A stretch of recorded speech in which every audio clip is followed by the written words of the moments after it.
Welcome to No Way But North. My name is Cooper Lyons, and I am your host. My clean date is November 27th, 2010.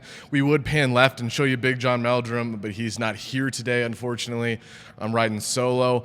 I am here with my guest, however, Sarah Common. Thanks for being here. We appreciate it. Yes. I'm just going to read her intro real quick, and then we'll get into the quote. So Sarah's a Northpoint and Ashwood graduate. God, when did you go to Northpoint?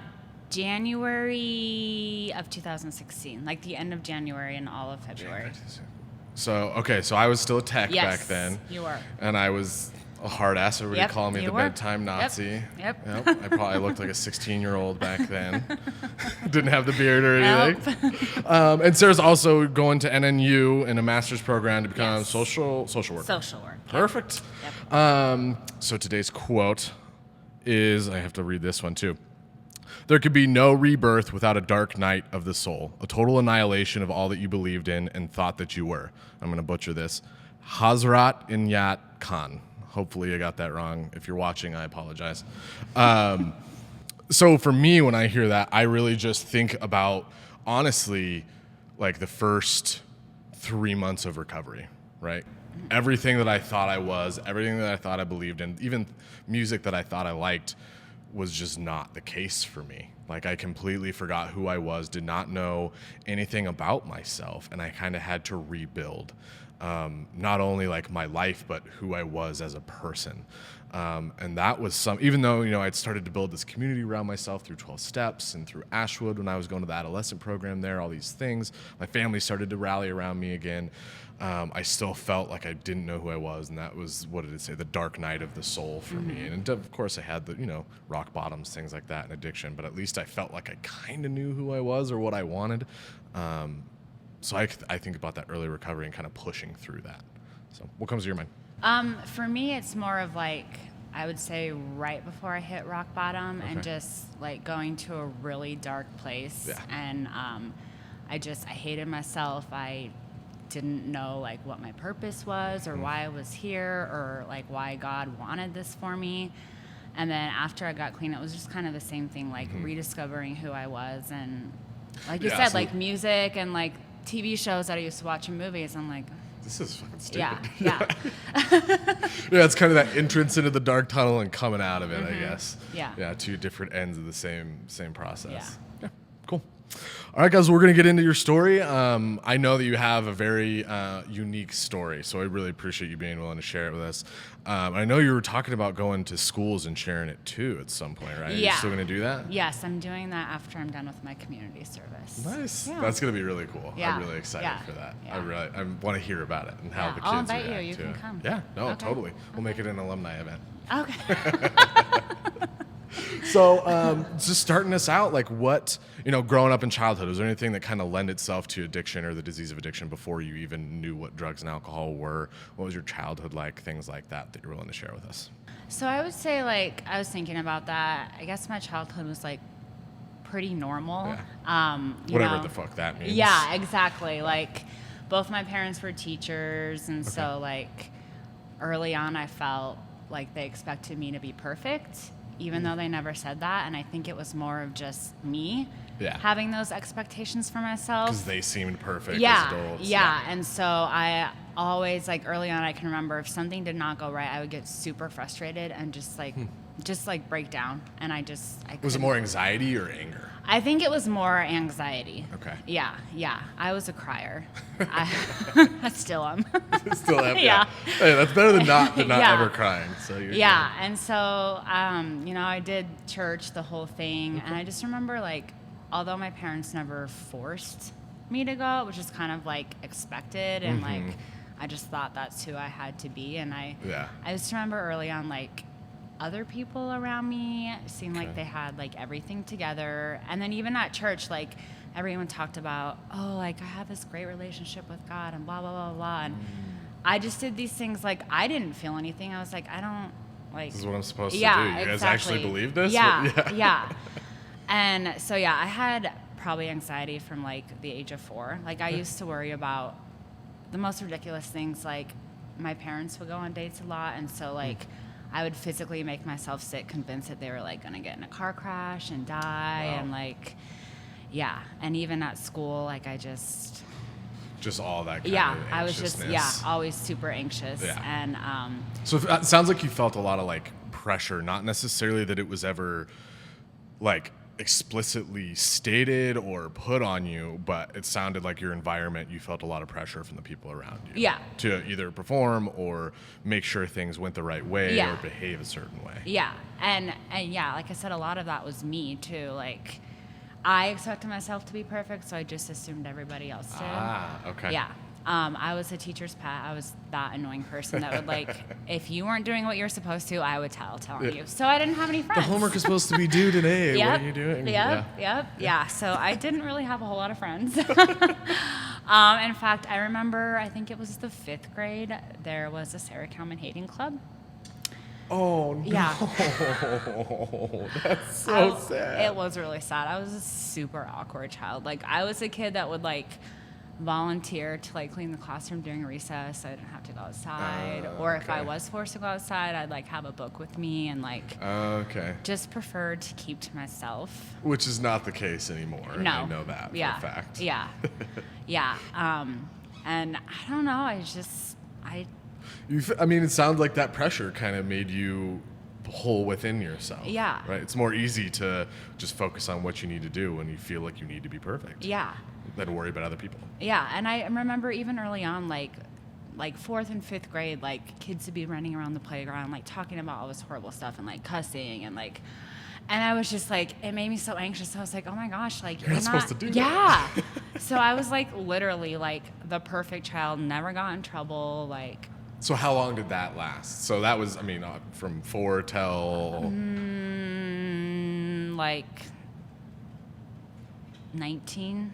Oh, 20. okay. So all the way through high school. Yeah. Okay. So Yeah. did you open up a little bit, get a little more social in high school? Yeah, so in high you school, have to. yeah. So I think 9th grade, I had a really good friend who was like kind of a nerd like me, and we just like kept to ourselves. Read and books then, together. Yeah, and then she actually ended up passing away in a car accident. Oh no. And then I kind of went back to like being by myself and not. Yeah, well, that heartbroken. was super hard. Yeah. How old were you? 14.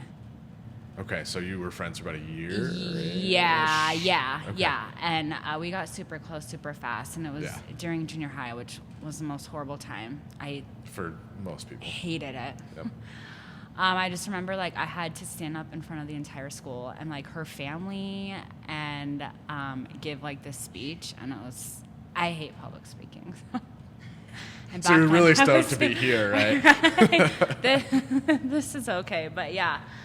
And then That's rough. Yeah. I mean, that had to definitely play a role in things going forward. Oh, right? it Whether did. Keeping to yourself or using or yeah, and all of especially like with my relationship with God, I was like, why would He Yeah. take like the most amazing person I've ever known and like. Well, it sounds like she was your first like real like best friend. Yeah. I'm sure you had friends, Yeah. but not like you could spend as 24/7 together. Yeah. And be totally happy. Yeah. With it. Yeah, that's rough. Yeah. Okay. So moving through high school. So yeah, then I got to high school, and I had like a group of like 5 of us that were super close. And I just have to say one thing. I'm so thankful that I went to high school pre-Facebook, pre-Instagram, like text messaging, Snapchat, because I can't even imagine. Like it stresses me out. Because you wouldn't have gotten anything done? I think just like more of like the bullying and just like, you know, like kids can be mean. And looking back on my high school, I feel like there wasn't really a problem with that. Or did maybe, you go to high school here? Yeah, I went to Capital. Okay. I just feel like there wasn't really, I don't remember anybody ever being super mean. Yeah. At my high school. I mean, I'm sure it happened. Yeah. I guess I was kind of friends with like some popular kids, so maybe that helped. Yeah, well, I think that's a lot of the issue is it doesn't get the, I guess, publicity that it should, right? A lot of, whether that's other kids or teachers or whoever, I think that's changing, but I think it gets swept under the rug and covered up because it's like a taboo thing. Yeah. Especially when it's really bad. Yeah. Until something tragic happens. So, but Yeah. hopefully that's changing, so. Anyway, sorry, tangent. Oh, it's okay. Yeah, so high school was pretty good. I like got involved in like some clubs and kind of came out of your shell a little bit. Good. And that was the first time that I drank. Okay. I was 17. Okay. I was actually on a spring break trip to France with my French class. And like we went to a winery and so it was all classy. Yeah. I didn't know you're supposed to like just gargle it around and spit it out, so I was just like So the first time you drank, you got drunk. Yes. Yeah. Yeah. Which seems to be pretty much everybody that we've had on the show that's an alcoholic or an addict or recovering has said that every time, the first time they drank, they got like drunk. Yeah. It was not like I had a beer. It was I had like a 6-pack of beer to myself my first time at like 14 or something like that. So anyway, sorry, it's just an interesting thing. Yeah, and I just remember like I was like, oh my gosh, like I feel awesome. I love this. Yep. Like it brought me out of my shell. I was like being having fun. Yeah, I was having fun, like carefree, didn't worry about anything. You're also in France. Yes. Yeah, and so after I got back from that trip, like I wouldn't say it became like a regular thing, but like on the weekends, my friends and I like her mom would like buy us Mike's Hard, and like that stuff is disgusting. It's so gross. It's just lemonade. What are you talking about? It has so much sugar in it though. It's like the worst thing terrible. ever. Yeah. And I remember the very first time I ever got like super drunk, I like at the end of the night, I was like in the backseat of my friend's car having a mental breakdown, like just bawling. And like, I didn't like, I was like thinking like, why am I here? Like, what is my purpose? Like, oh, you had like an existential crisis. Yes. Yeah. And my friends, like, they'd like. Well, that's that anxiety coming through. Yeah. Right. And they never, I'm like, they'd see me like cry, like, you know, boohoo, but like never. Like that. I watched a dog die in a movie. Yeah. Or a sad movie. But they were just like, what the fuck? Like, they did not know what to do. Yeah. So they just. Well, and you're like teenagers. Yeah. So they just ignored me. And then that pissed me off even more. I was like, I want you guys to like being like, console me right now. Like, ask me if I'm okay, because obviously I'm not. And then I don't know. That was just never talked about. Like, interesting. Yeah. Well, you can't talk to your parents. You get in trouble. Yeah. Yeah. Yeah. Actually, about that, I'm gonna go back to like 10 years old. I remember I had a breakdown in the back of our minivan, and I was like, my parents had never seen that, and I was just like, basically told them like, what is the point of me being here? Like, I don't need to be here. That's a large thought for a 10-year-old. Yeah. I was like, I just want to go away. I don't want to be here anymore. Yeah. Wow. So I remember I had something similar to that. It was around that same age. I would just feel like I didn't exist for a minute. I'd just be like, I just don't, like, what's the point? Yeah. Kind of the same thing. Yeah. Like, why? Like, I'm a living, like, this is just weird. I felt really weird. And it was almost like an out-of-body experience. And, like, looking down, like, why is existence a thing? And I couldn't even process, like, what I was feeling. But that was kind of what it was. Yeah. Yeah, and you know it's a big thing. Right. But you can't put words to it. Yeah. And, yeah. Yeah, it freaked me out. Like, I didn't. You're knocking things loose from my psyche. I just didn't understand, like, where it was coming from. I mean, I guess it was the anxiety thing, but, like, yeah. Interesting. So what did your parents do? Just kind of. No, I think they just, like. It's okay. Yeah, they're like, it's okay, but then it, like, I never really got talked about after that. I think, like, looking back, like, I'm sure that if I would have went to them, like, they would have been more than willing to, like, talk about things like that, but I just didn't like it. Like, I felt uncomfortable. I still don't like talking about my feelings. Of course not. Feelings suck. Right? Yeah. And so I would just pretend like everything was all right. And, interesting. Yeah. Okay. Yeah. Okay, so first time getting drunk, and then on the weekends would you drink to get drunk, or would you drink to feel like you were in France?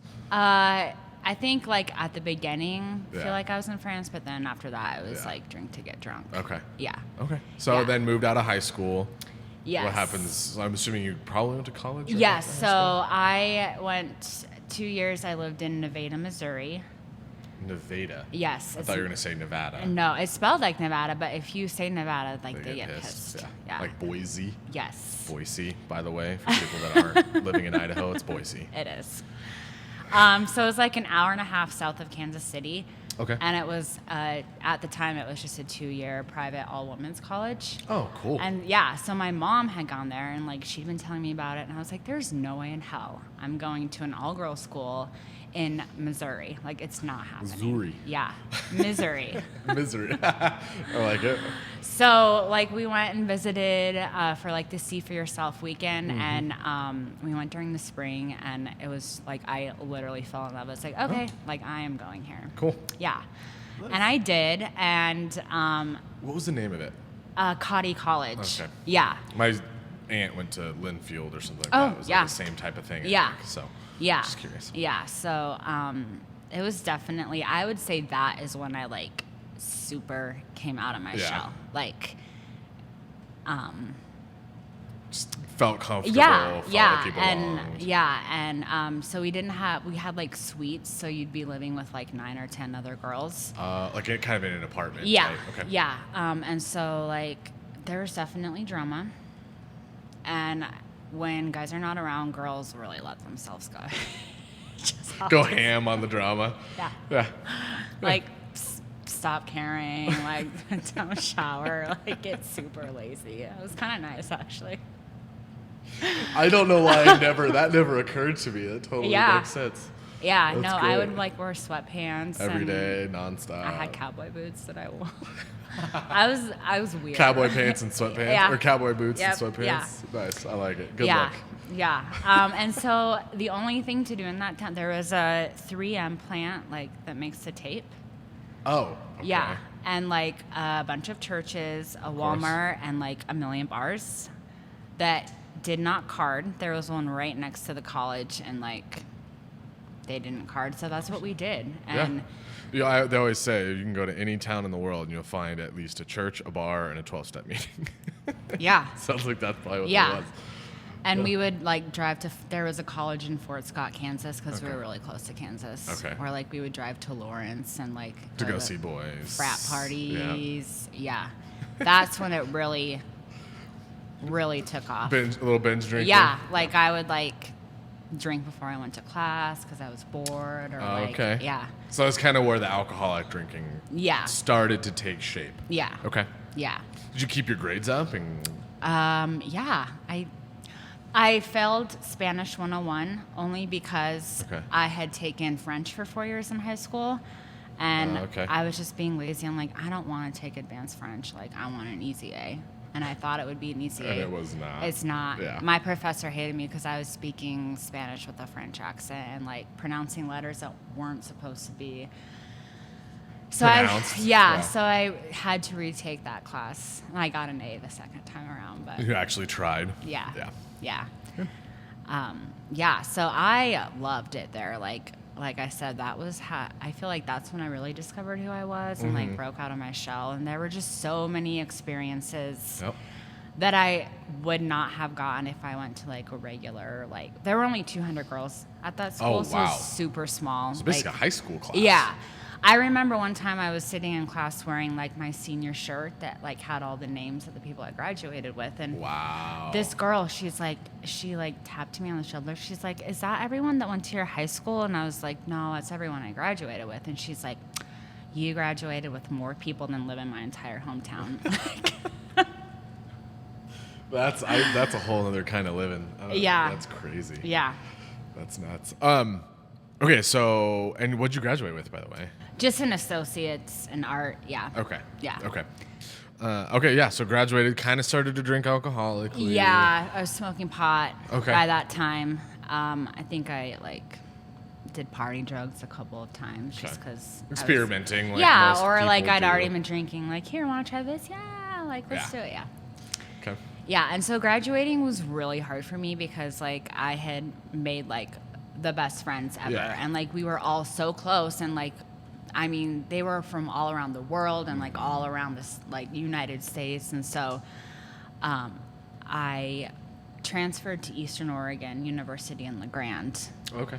and Was you moving with somebody or no, just so that's what worked I for you? actually moved into like the upperclassmen dorms. Okay. But because I transferred in as a junior, like everybody already had like their friends. friends. It was so hard for me. I hated Yeah. it. Like I cried every day. Just because you felt lonely. Yeah, because I felt like I didn't fit in and I didn't have friends. So you were like 20 at this point? Yeah, I was 20. Okay. And so my parents were like, well, why don't you do like the orientation with like the new students, and like it was basically all freshmen. It was supposed to be for transfer students, but so I became friends with the freshmen, and I actually ended up moving into the freshman dorms, which had never happened before. That's awesome. Yeah. Because the freshman dorms are supposed to be like they're basically the same layout as a prison. Yeah, they were nice. They had just built new ones, cool. and they were like suite style. But like the lady's like, you're the only upperclassman who's ever moved in. Leaving a legacy wherever you go. And then like word got around that I like moved in, and I was like turning 21 in like 2 months, and so like I had all these friends. Yeah. Yeah. Yep. And really popular. Right. Yeah. And again, the only thing to do in that town. Have you ever been to La Grande? I've been through it. Yeah, it's not. I've heard the no same. offense. But I was like under the impression, I was like, oh, I'm gonna be living in Oregon, like it's gonna be like Portland, totally you're thinking liberal. Portland. Yeah, no, it's not at all. Oregon's a lot like Idaho. Yeah. Like you got Portland and then Boise. The rest of it is very conservative and kind of not backwoods, but outdoorsy and wilderness type stuff. Yeah. Yeah. So I ended up getting into the elementary education program. Okay. And it took me 3 years to graduate instead of 2, just because I still had like Transferring credits. yeah, all that, stuff, partying and that was the one thing I liked about Cotty was all of my credits transferred, but there were like some prereqs that I had to take that weren't offered at Cotty, so I had to like get those out of the way. Yeah, that was always weird stuff whenever you transfer schools. And then once I got into the education program, like I became super close with like all those people, so that was good. Made some more friends. Yeah, made some more friends. Drinking, just. Was it just typical kind of college partying back then, or does it more than that? I think obviously like it was leading to something. Yeah, I think it was like, I guess typical, but like for me it was like binging. Like I couldn't just have 2. Like I had to drink, like 2 bottles of liquor. And you were the party girl at every party you went to. Yeah. Okay. And then I would like try to keep up with my friends, and I couldn't do that. I do remember though, I think it was like 7. We had a 7 a.m. final for education class, and my friend and I decided to mix Malibu rum and orange juice and like drink that during the final. Solid choice. Yeah, I was smoking a lot of pot. Like most of my classes I went too high. So nice. Yeah. So it wasn't anything new. It was no. Yeah. Okay. So graduated with your teaching certificate. Yes. And it was actually my last year there. I had to get my appendix taken out, the day before I was supposed to go back from Christmas break. Oh wow. Okay. And so that's when I got painkillers, and I was like, I took them, and like it helped with the pain. Yep. But then after I wasn't in pain anymore, I was still taking them, and like loved the way they made me feel. Yep. Well, and that's kind of that's what the opioid epidemic. That's the exact same type of thing. You go and you probably got overprescribed, and you probably got prescribed something that's way more strong than you needed. Yeah. So. Yeah. And so then I was just like taking them at night, and then like taking them in the morning, and mixing then them with alcohol. Yeah. And I remember like after I ran out, it wasn't a big deal to me. I was like, okay, they're gone, like whatever, Whatever, So then my friend had mouth surgery, and like she got some, and so we were using those and like mixing them with alcohol, and then. Did you start snorting them or smoking them or anything? No, I was just swallowing them. Okay. Yeah. Okay. Yeah. So just to recap, so made it through college, graduated, partying a lot, but not anything that like from the outside looking in would be considered out of the ordinary. No. Experimenting with other drugs, found opiates, and you now know how much you love opiates. Yes. And going out into the real world. So what happens next? So then I moved back to Boise. Oh, that's right, because you're in the Grand. Okay. Yeah. And I specifically remember I was so ready to get out of that town. Yeah. I think most people are by the time they graduate. And we were on like trimesters, so I didn't get done until like the middle of June. And I remember driving back to Boise, it was snowing in La Grande, like the snow was sticking on the ground. I was wow, I did not realize the weather. Like I was like driving like a bat out of hell. I was like, I'm never coming back to this town ever again. Have you ever been back? Yes. Yeah. And so then I started doing interviews. Like I was dead set on working in the Boise School District. It's a great school district. Yes, at the time, that's where both of my parents worked, and it's kind of like all about who you know in the Boise School District. And so I was like, basically, I was convinced that I would be a shoo-in because both of my parents had been teaching for like 30 plus years, and so like interview after interview, I probably had like 10 interviews that summer, and it was the same thing. Like, oh, you are great, like you've accomplished so much, but like we're looking for somebody with more experience. Of course. Yeah. So and by the way, so the teacher thing, was that more something that you really wanted to do, or was it kind of that anxiety, feel like you have to meet expectations and both your parents were teachers? That was something I'd always wanted to do. Okay. Yeah, I remember like my favorite part of the summer was going back to my parents' classrooms with them and like helping them set up for the school year. And like my mom used to bribe my sister and I. She's like, if you guys are good, I'll bring you back worksheets and you can play school. I'm like, yeah, I was a nerd. Okay. Yeah, just a little bit. Yeah.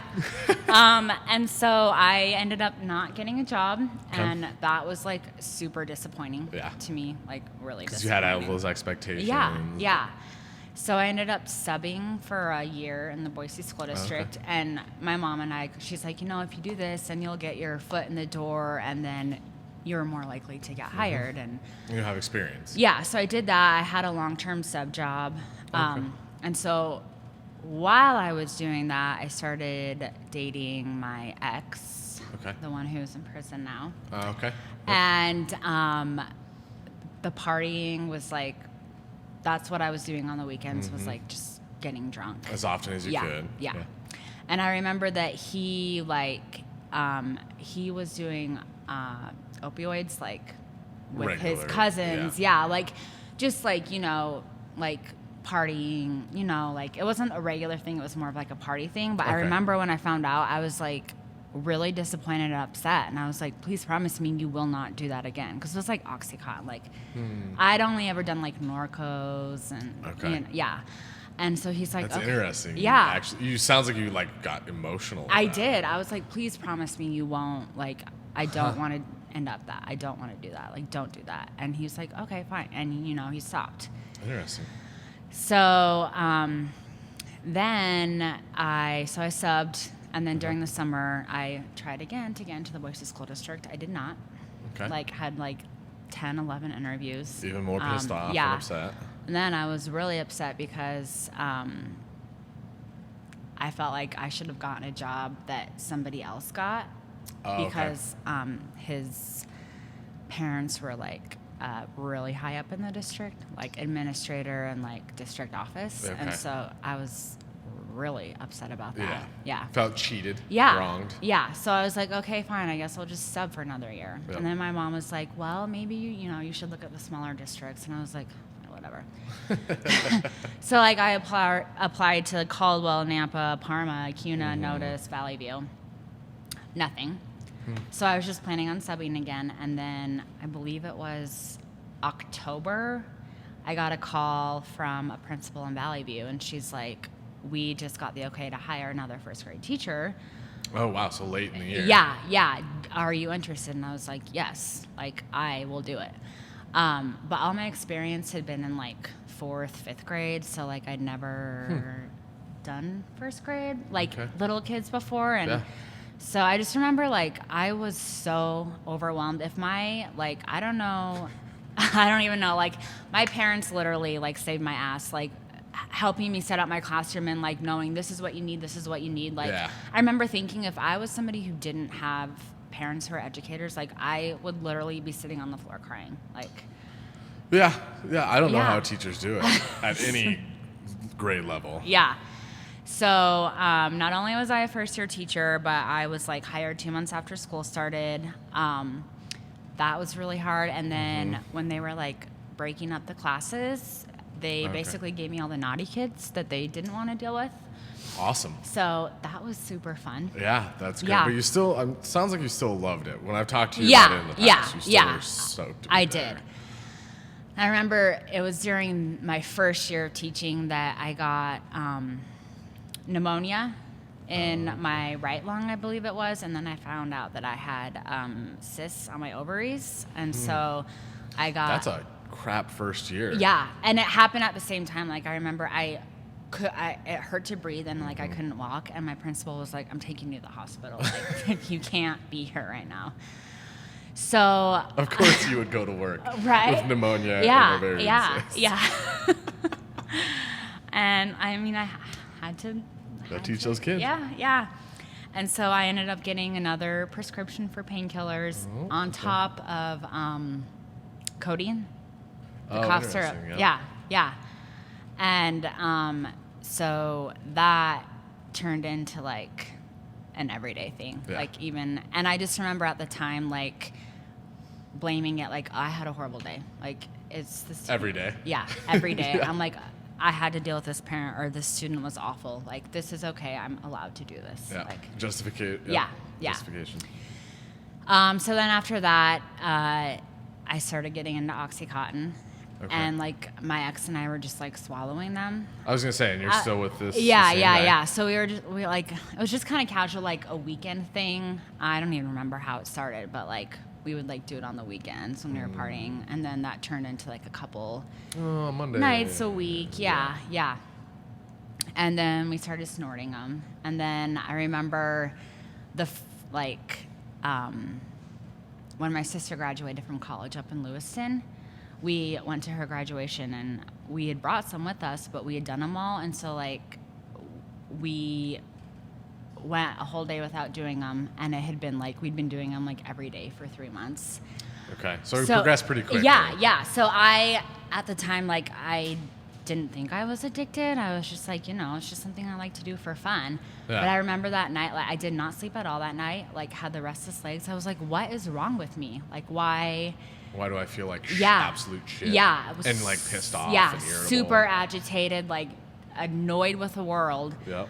And then we got back into town and got some more, and then I felt fine. And that's when I first realized, okay, like I'm addicted to these. I was going to say, so when was like the actual addictive use? So it sounds like it was when you started doing the OxyContin. Yeah. Okay. And so were you using were the prescriptions continued for the pneumonia, or did you start buying them illegally? So for a while they continued, and then we started buying them illegally, and my ex's cousins like had the hookup or whatever, and like so that turned into him selling them. Okay. But really, like we were just losing money because we would do them all. Yeah. It's Biggie Smalls' first rule. Yeah. Right? And so at this point, I was like supporting a drug habit and my ex because he never held a job. And he was a bad drug dealer. Yeah. So, that's when I like started taking out payday loans and hey. Yeah. Do what you got to do right? to keep getting high, right? Yeah. And so at this time, are you still kind of maintaining the facade of like perfect person, right? Excelling, good job. Yes. House is always perfectly clean, that kind of stuff. Yeah. Okay. And parents don't know what's going on. And at this point, I was living with my ex and my sister. Oh. Okay. And so. Did your sister have any idea what was going on? I tried to hide it from her, but I'm pretty sure there were like a couple of times when she like ran into my room looking for something and like used foil, and I didn't try. So you started smoking them at this point too. Yes, we were smoking them, and there were many months that like rent fell on her because. Yep. All your money went to OxyContin. Yeah. And so then after our lease was up, she got the fuck out. She's like, I'm not doing this anymore. Good for her. Yeah. And so, it just continued like that for a really long time. And, my ex was selling them and I just remember like there were multiple times when he like we'd be using and be like, you know that we're just doing heroin, right? Like this is just heroin. And I was like, no, it's not. It's prescription medication. Even though we're not prescribed it, it's totally fine. Like we're not doing heroin. Don't say that. Only to foreshadow, right? Yeah, because like, you know, like growing up and even like in my early 20s, like I think there's like heroin is like a dirty word. Yeah. You don't, you like picture a homeless person in Seattle. Yeah. So that's interesting. So I wonder if that was like his intention. I wonder if that was like a purposeful, like, I want to do heroin. We should do heroin. What do you think? You know, I don't think so, because like at that time it wasn't like really around in our like group of friends or whatever. Okay. I don't know. Maybe it was. Yeah. I was just a thought. Yeah. Just curious. And let's see. So starting to smoke. Sister just moved out. Or starting to smoke opiates. Sister moved out. Using every day. You've had that detox with your sister's graduation. Yeah. Or withdrawals. Yeah. Yeah. Sorry. Recap. Yeah. So at this point, like, he was moving like a large quantity of them, and like, but still losing money because you guys are using so much. Yeah. And so I ended up getting a job at a different elementary school in the Valley View School District for 4th grade, which is what I wanted, and so I moved out to Nampa, and then it just got worse because most of his family lived out there. And okay, and that sounds like where he's kind of started. Yeah. The connection, or whatever you want to call it. Yeah. And at this point, like that was the only thing that was ever on my mind was drugs. As you're going through work, how am I going to get high? How am I going to make sure it happens? Yeah. How am I going to not get caught? Yeah, I had to make sure that I had it. Like I did something before I went to work, or else there were times when I like was detoxing at work, and it was the most horrible thing ever. God, I cannot imagine dealing with screaming kids while you're detoxing them. Yeah. Just like no energy, so tired, and just headache. Yes. Sick to your stomach. Yes. Yeah. Yeah. Yeah. It was awful. And at this point, like, I think my coworkers started noticing. I was so convinced that I was like putting on, like, I was wearing the mask, and everything's perfect. I'm fine. And I think probably because I had a lot of breakdowns, like at work. Like I was just always super on edge, and like constantly felt like if I said anything, I was just gonna start crying. Interesting. And just like so overwhelmed and anxious, and I was late a lot and like missing a lot of days, like taking sick days or whatever, and so they're like, "Is everything okay?" And I was like, "I'm fine. Like, I'm just leave me alone." Yeah, I'm like, I'm just depressed, or I'm just anxious, which is not a lie, because I was. True. And so like they tried to like hook me up with like therapists that they knew. They're like, call this person, yada yada yada. And I remember I actually I did call this person, and he was just like talking to me. He's like, okay, so like, are you using drugs? And I was like, no. Like, of course. I was like, sometimes I smoke pot, and he's like, nothing else. And I was like, no. And I was like, okay. Really, nothing else? Yeah. And I was like, okay, I'm like, in my mind, like, I'm this perfect person holding it all together, and like I never expected this is where my life would go, so nobody else can know about this. Like, I have to keep it together. Yeah. And that was the first and last conversation I had with him. Of course. Yeah. I did end up like going to see a doctor, and like she put me on Prozac for a while, and like I don't know if it worked, but I just stopped. Well, and you lied to her too, right? Yeah. I mean, I told her I was anxious, but like, I didn't. Yeah. She's like, any recreational drug use? I was like, oh no, not me. Please. No. Okay, so what's the rock bottom? Okay, so rock bottom was probably like a week before I got arrested, and I just remember at this point, like, it had turned into heroin because it was cheaper.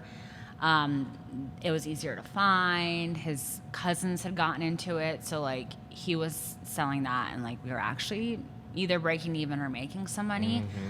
And I just remember like towards the end of my active use, I was just like, God, like I wanted to stop, but I physically could not. Like, I did not understand. Like, Yep. I had many emotional breakdowns. I was like, okay, this is going to be the last day. Like, I'm done. Look, yep.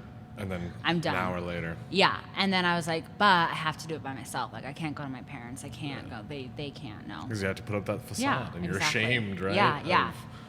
Of what you're doing. Yeah. So then I remember the night that we got arrested, like... And sorry, were you shooting up at this point? No, I never shot. We Okay. just smoked it. Yeah. Okay. Yeah. I was just curious. Yeah. And so I remember like a week prior to that, my ex at the time didn't have a phone, of course, because he didn't have a job. So he was using my phone. And like, there were times when I'd be on it and I'd be like, I'm pretty sure my phone's not supposed to click like that. Like, Interesting. yeah. And so he was like, yeah. He's like, I'm pretty sure you're being watched, or I'm pretty sure like your phone is tapped, or we're probably gonna get caught. It's just like totally nonchalant. I was like, okay. So we like went to pick up that night, and we were supposed to meet somebody at like a gas station, but then we changed it to a different gas station. And I remember I like had, I think it was like 3 grams on me. So a pretty good amount. Yeah. And it was in my pocket. And like before we went into the gas station, he like put out his hand. So I gave it to him. And I didn't know we were meeting anybody there. I just thought we were getting like food to eat or whatever. And so he got up and like went outside, and I was like, okay, he's meeting somebody. So I was like filling up my drink. And then I just like in the windows, I like saw these flashing lights, and instantly I was like, I know why they're here. Yeah. Like, they're here for us. And, like, my heart sank. Yep.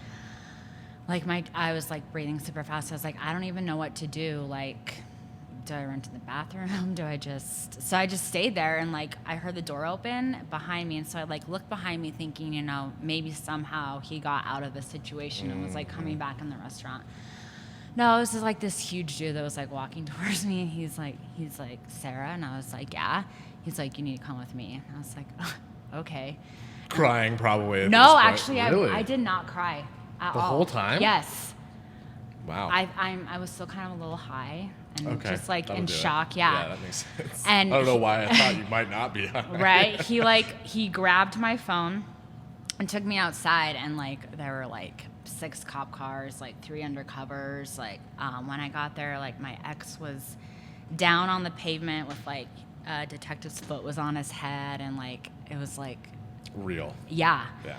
And honestly, like I felt nothing. Like I don't know. I just don't think my brain was able to process what was really going on. So was that rock bottom, or because you said a week before? I think like a week before. Like I just kind of hit I a hated breaking myself. point. I just Okay. like Okay. yeah. Sorry, I got confused for a second. Okay. Yeah. So not able to process kind of as you're getting arrested. Yeah. So then they like take us to like the holding room, and like I'm sitting in this room for like 2 hours, and at this point I was like trying to make myself cry. I was like, I feel like I should be crying right now. Like something should be happening instead of me just like sitting here. And so finally like a detective came in, and they like had to search me. And I didn't have anything on me, but they were like convinced that I had like shoved it. Yeah. Yeah. And because I mean that's the thing. Yeah, they're like, you're going to jail. Like they're gonna find it, so you might as well just give it to me now. And at this point, I was like pissed. I was like, listen, I don't have anything on me. I will pull down my pants, bend over, and cough. Like I don't have anything on me. So then, like, I knew, right? Yeah. I was like, I knew a detective was gonna come in, and I was like, in my head, I was like, at this point, I think I was still convinced that maybe I could possibly lie my way out of this, and like, I wasn't going to go to jail. So, like, I was, what am I gonna say? What am I gonna say? So, when he came in, I had decided I wasn't gonna say anything. I was like, I'm not telling you anything. And so he came in, and he sat down, and he's like, listen, I know that you've been doing this and this amount, and like laid it all out on the table. Like later I found out that most of that was probably just good guessing, but like it scared the crap out of me. Yeah. And so then I told him everything, thinking that, hey, like you cooperated, you don't have to go to jail. Yeah. Right. So then I did get arrested, and I was like, pissed. I was like, for what? Like, I just told you everything you wanted to know. Why are you arresting me? He's like, delivery. You delivered heroin. I was like, no, I never did. I did not ever do it. Yeah. And he's like, so you're telling me that even though you just told me that sometimes you would go outside and give it to people and they would give you money, that you've never delivered it. And I didn't like, I don't know. It that didn't click yeah, in your head? Yeah. That you confessed to delivery? Yeah. So then I was like on my way to jail, and I was still thinking like, okay, like what am I gonna tell my parents? Like what lie? Because how to get out of it? Right. I felt like at this point I was like really good at lying, even though I was not. Yeah. And so I got there and like called my parents, and I was like, I got arrested. Like I need you to come pick me up. And my dad was like, for what? And I was like, I'll tell you when you get here. And like I'd never been arrested. I've never even gotten pulled over before. So I didn't know that like when you had a felony you had to stay the night. And so as they were taking me, like processing me and taking me back, I was like, well, my parents are coming to pick you up. She's like, well, you can't leave. Like you have to be here till tomorrow. So then it was like when I was laying, I told them that I was addicted to heroin when they were processing, thinking that like they'd give me methadone or Suboxone or something. Yeah, no. Still trying to get high. Right? Yeah, still trying to get high. No. They put me in the medical unit, and I was like sleeping next to the toilet on the cement floor with 3 other like ladies who were detoxing off of heroin, and it was awful. So yeah, I spent the night in jail, and then that's when it kind of started clicking for me. I was like, okay, well, what am I gonna do about my job? Like, what? Like, the gravity of the situation. Yeah, I was like, I can't. My secret's out now. Like, and so then I ended up getting bailed out of jail, and when my mom picked me up, she was like, tell me everything. And she's like, was it heroin? And I was like, yeah. And so then I went home, and I did the whole detoxing at home, which was scary, so awful. Like didn't sleep for 10 days, and bless my parents. Like, and so home with your parents. Yes, okay. Yeah. And so they were dealing with that, and like. So at this point, I had like told them everything, and I just felt like so relieved, and because like I wanted help, but I just couldn't bring myself, It's that shame. Yeah. Keeps us isolated, and I remember thanking the detective that arrested me. I was like, "Thank you. You probably just saved my life." Like, even though you're pissed at it. Yeah, even though I was pissed, And then, like, I found out that I got put on at this point, I was teaching in the Boise School District because my relationship with the Valley View School District was, like... shot. Yeah.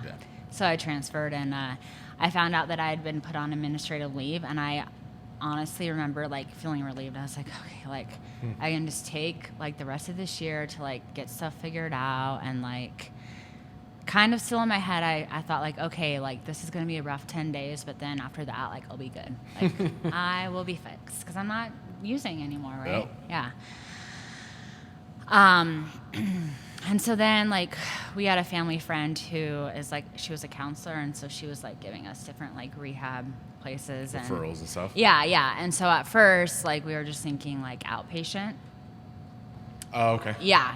My mom was like, you don't need to go to rehab or inpatient or whatever, and so I remember like that night I didn't realize my dad was on the phone with Evan, like already planning out taking me to Northpoint, and Evan, our admissions supervisor. Yeah. And so I was like watching TV, and I saw 2 back-to-back commercials for Northpoint, which I had never seen before and have never seen since. And I like... we might call that a God shot. Right? Exactly, yeah. My dad was like, so you're going into rehab tomorrow. And I was like, tomorrow? I was like, wait. Like, I had all the stuff I needed to get done. Like, I kind of thought, like, maybe it was going to happen. I was like, I have to get my hair done. Like, I haven't got my hair done in a really long time. Like, I should probably buy some new clothes. And so he was like, yeah, no, it's happening tomorrow. Yeah. Good. That's, what he needed to do. Yeah. And so then I remember checking in to Northpoint and like doing the whole check-in thing. And at this point, I was like kind of back in my shell. Like I was like, ugh, like this is gonna be, yeah. Well, because all the shit you went through. Yeah, right? yeah. And so it wasn't until I got there that I realized like addiction is a disease. So I always just thought I was like a really shitty person and didn't understand like why I was doing these things that I would never do or swore I would never do. So right before this, we did an episode with Tom. I don't know if you've ever met Tom. He's a utilization review specialist, blah, blah, blah. But we were talking about how shame. We were talking about how addiction cannot exist without shame. Yeah. Like there's a difference between guilt and shame, and treating shame is really important in addiction. And like it makes us isolate and keep our addiction a secret. And we feel like we're bad people that can't be fixed. And it's just once you shine a light on all that and know that it's like you're not a bad person, you're a sick person, or you've done some bad things, but you're not a bad person. Yeah. You can still do good things. That's when some healing can start to happen. Yeah. So you're talking like a perfect example of what we had just talked about. Yeah. So, sorry, go ahead. Oh, it's okay.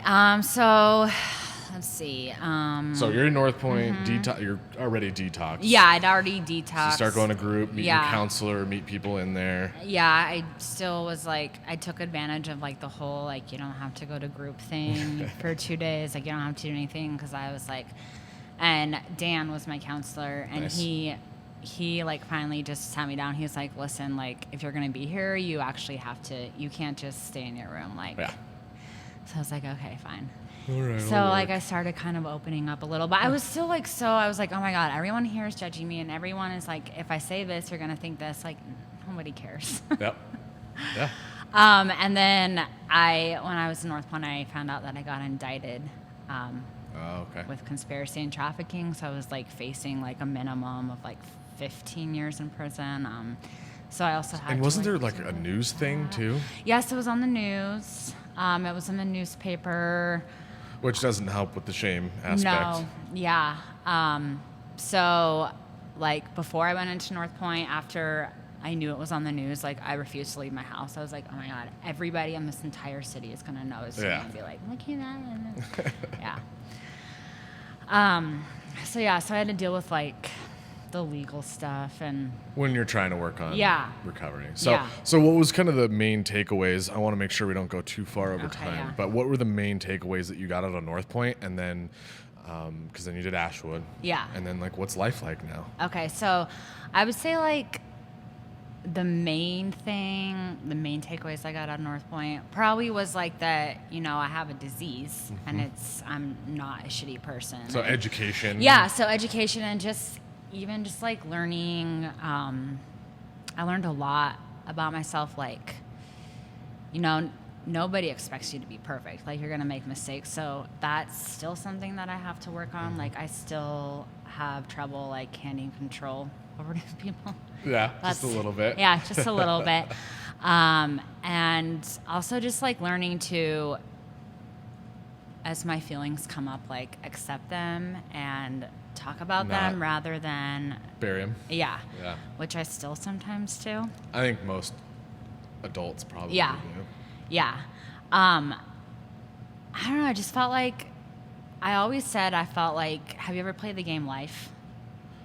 A long time Okay, ago. so there's like this square that you land on, this like midlife crisis, and you have to like hand in your job and like all your cards and like basically start over. And I always said I felt like, You went through a midlife crisis. yeah, like God just like plucked me up and like, he's like, nope, this is not the right path. Like, you need to be on this path. And like, I like that. yeah. Yeah. And so also when I was in Northpoint, like, I'd say I'm more spiritual, but like, I kind of like accepted, I don't know. I felt like everything happens for, like, now I'm a huge believer of everything happens for a reason. Like, and so I kind of became more open to that. And then Higher power, spirituality, God, all that kind of stuff. And so Ashwood, probably the main thing was not lying. I still lied. Well, it's a really hard habit to break. It is. I remember I was like 3 years clean doing driver's ed, and I parallel parked, and the teacher looked, and I never parallel parked before, and he looked at me, he's like, oh, wow, you're good at that. You've done that before? And I made up on the spot, yeah, me and my dad went to the Ridley's parking lot, and we set up some cones, and I practiced for like an hour and 14 minutes. Right? Like, without even trying, like, Yeah. I was 3 years clean. Yeah. Well, 2, whatever. Something, I had more than a year clean at that point. Yeah, I still felt like there were things that like I would be shamed for if I shared. Yeah. And that I still, had to, like, I'm clean now, so people need to think that I'm doing okay. Like, I can't let them know that I'm struggling. Yeah. So that was a huge thing at Ashwood that I... Being open and honest and vulnerable. Yes. Vulnerable is hard for me, too. Yeah. Cool. So what's life like now? You're going to school. You're pretty active in our alumni program, yes. which of course I appreciate. Yeah. Yes. Going to school, being a social worker. Yes. And you've actually recently got really involved in like policy, health policy. Yeah, yeah. So and then what's recovery like, family like? Okay, so my relationship with my family is like the best that it's ever been. Like they were super supportive and like just basically happy to have their daughter back. Like my sister and I are the closest we've ever been, and nice. like they all go to the education, the family groups. Yeah, and yeah, stuff they too? did. Yeah, Good. yeah. And what else? Just what's life like? Yeah, I mean, still working recovery program. Yeah, going to school. I'm really active in my church. I do a lot with nice. like Sunday school and like cool. Yeah. Obviously not teaching anymore. I got a letter from the state saying we're taking away your license unless you want. I was like, you can have it. Like, I don't want it. All you use game, but I have to deal with kids. Right? Yeah. And I remember when I was in Ashwood, I was like, okay, like I'm going to be getting paid up until August, which I was actually getting paid more on administrative leave than I was when I was teaching. Yeah. Weird. So, but then I was like stressing. I was like, what am I gonna do? Like my parents, like was able to move back in with them, and they've been a huge help. But and it just kind of fell into my lap that we had like a family friend who needed a babysitter for their twins. So, that's right. I've been doing that for 3 years, but now I'm kind of back to like stressing like I need a real job. Yeah. Well. Yeah. And I think you're a helper. Yeah. I think a social work thing is really good for you, whether it's on like a more macro scale, like policy stuff like that, or actually working one-on-one with people. I think you'll be great at it. I just feel like, I mean, I know I'm like not expected to have my whole life together now, but like sometimes, and this is hard for me, I like find myself comparing, like I compare myself to other people my age, like, oh, they have their own house, they have a career, they have kids, and then I'm like, okay, well, their story is like, they weren't addicted to heroin exactly. for 5 years or however long it was. Yeah. So. Perfect. Well, and so anything else you want to say to people that might be listening, whether they have a family member or loved one that's struggling from addiction, if they're struggling from addiction themselves, or even if they're just here to like learn and educate themselves? I would just say like, I don't know, know that you're not alone. That's the biggest thing. Is for the longest time I felt like I was alone and I had to do it by myself. And I was so afraid of like what other people would think of me. But I think if you open up, you'd be surprised that like most people are supportive. And if they're not, then that's not really somebody you want in your life. Yeah. Anyways, and even though you think that you're putting on a great mask and that you are so good at like covering up, no, people will know. Like, somebody could. Somebody will figure it out. Yeah. Perfect. Thank you so much for being here. I'm really excited to see where you go, and whether it's speaking at schools or becoming a counselor or writing policy or whatever you end up doing, I know you're going to be good at it. I'm really excited to just have a small part and being able to say, I knew her back when. So, guys, thank you so much for joining us. As always, leave a like and subscribe if you enjoy the show. If you get any value out of this, just share it with one other person. It really helps us to reach more people and share a message of recovery. Once again, this is No Way But North, where we talk about the miracles of recovery and the tools used to achieve them.